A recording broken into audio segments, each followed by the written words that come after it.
year. You let the land rest.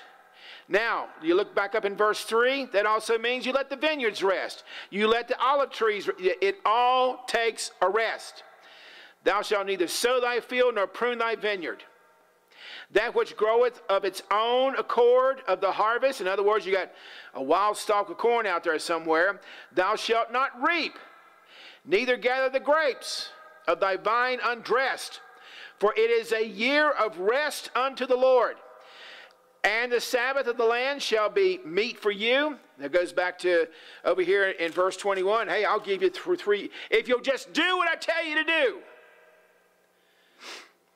I'll give you meat for thee and thy servant, for thy maid, your hired servant, for the stranger, the sojourner with thee, and for thy cattle, for the beast that are in the land, shall all the increase thereof be meat. In other words, I'll supply you with the food, if you'll just do what I ask you to do. Now, we drop down to verse 8.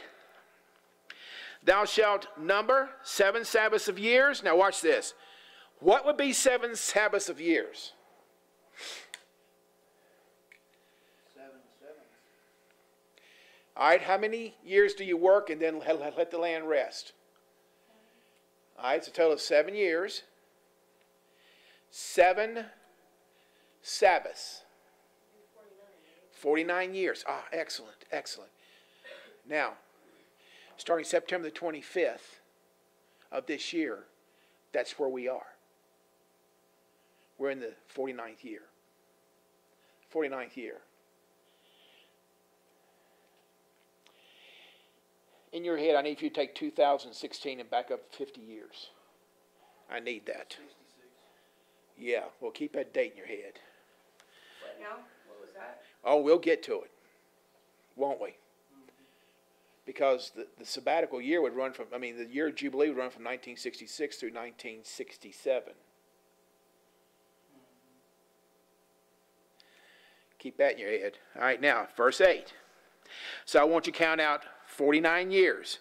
I want you to count out 7 Sabbaths. And then verse 9. Then shalt thou cause the trumpet or the ram's horn to blow of the Jubilee. Everybody say Jubilee. To sound on the 10th day of the 7th month and on the Day of Atonement. The Day of Atonement. This coming year, the Day of Atonement, I think it's going to be on October the... where are we at here? Why do you think I write these things down? Rosh Hashanah, Day of Atonement, October the 12th. Shall ye make the trumpet sound throughout all the land, and ye shall hallow, ye shall make sacred what? Verse 10, the 50th year. Okay, now, here's where we are.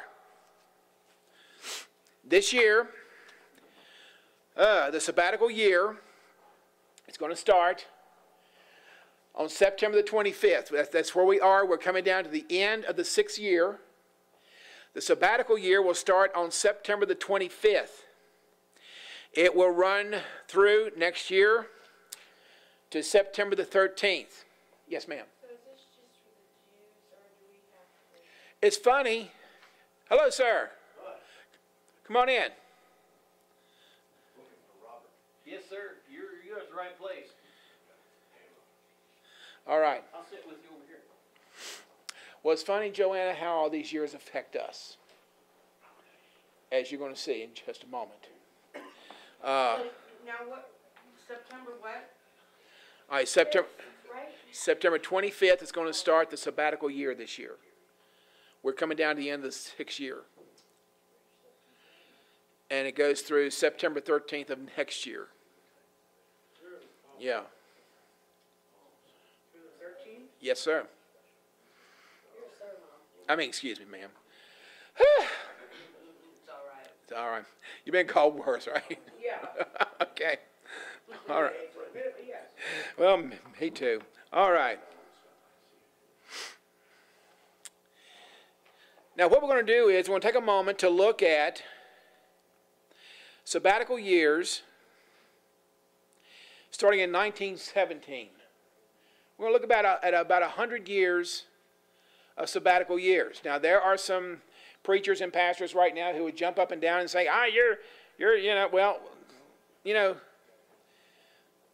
it's something that you learn when you're in the hall game. And that is the defense attorney is going to jump up and down. My client is innocent. He didn't do it. How can you pin this on him? That's his job. How many defense attorneys have I seen defend clients that they knew were guilty? Well. Perry Mason? Well. No, real ones. Real ones. As a matter of fact, Joanna, you brought that up. When you start law school or start paralegal school, they tell you, now this is real law. Okay, this is real law.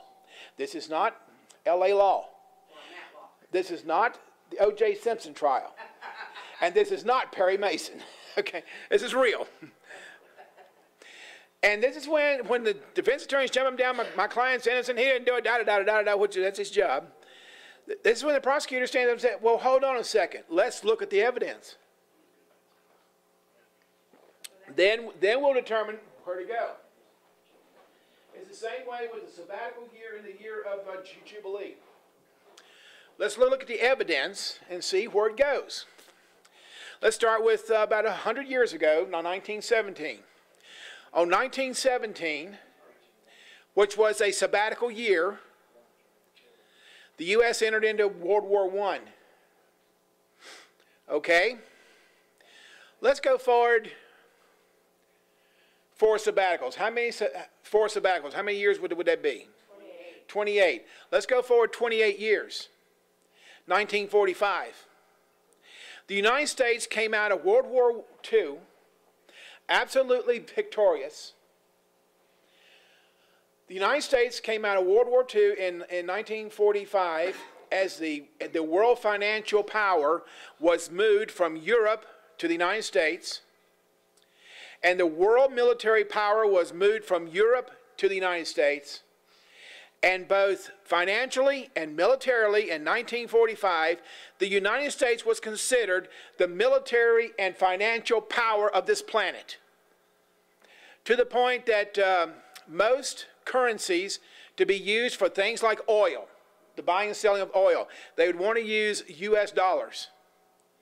Our dead presidents were the most powerful of anywhere.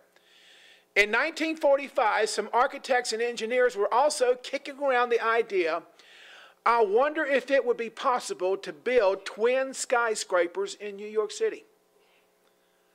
This was in 1940. Sam, your sister wants you. Sam, turn around quick. Sam. Okay.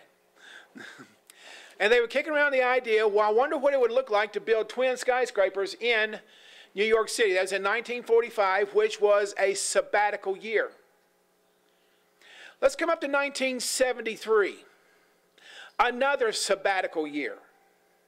It was in January of 1973 that the U.S. Supreme Court said that it's okay for a mother to kill her unborn child and there'll be no legal or judicial repercussions for it.